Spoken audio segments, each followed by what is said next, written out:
तरुआ भरुआ खाई छी न रे। तरुआ बरुआ की एहन खियाबे कि मुँहे पाइक जाइए।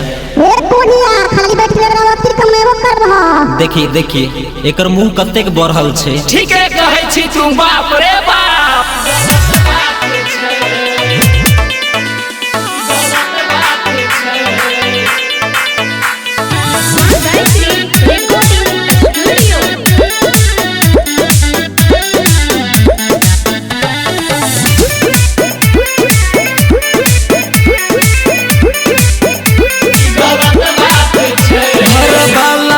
झाड़ू लगबे नाय ई गलत बात छे।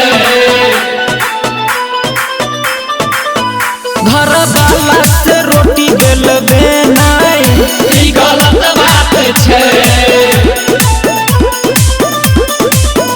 हमर कनिया बुझैया रे कुकुर बिलाई मन करैया ले तो जहर खाई। घर वाला से झाड़ू लगबे नाय ई गलत बात छे। घर वाला से रोटी बेलबे नाय ई गलत बात छे।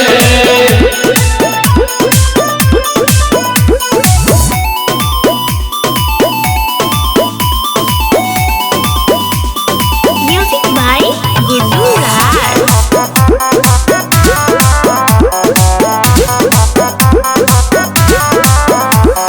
रूसा फूली रोजे होय छे, घीचा तानी रोजे होय छे।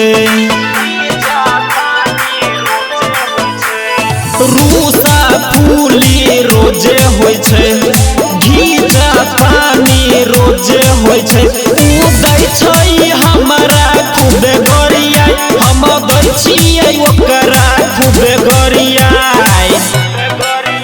घर वाला से पोछा लगबे नाय ई गलत बात छे। घर वाला से झाड़ू लगबे नाय ई गलत बात छे।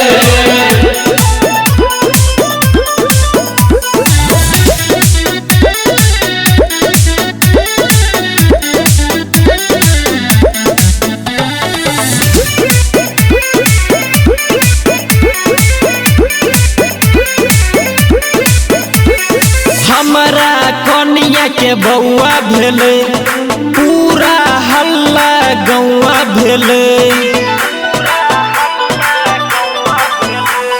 हमरा कनिया के बउआ भेले, पूरा हल्ला गौआ भेले। बटे रवि मिठाई खुद अपनो खाए, बटे संतू मिठाई खुद अपनो खाए। घर वाला से चिल्का खेलबे नाय ई गलत बात छे।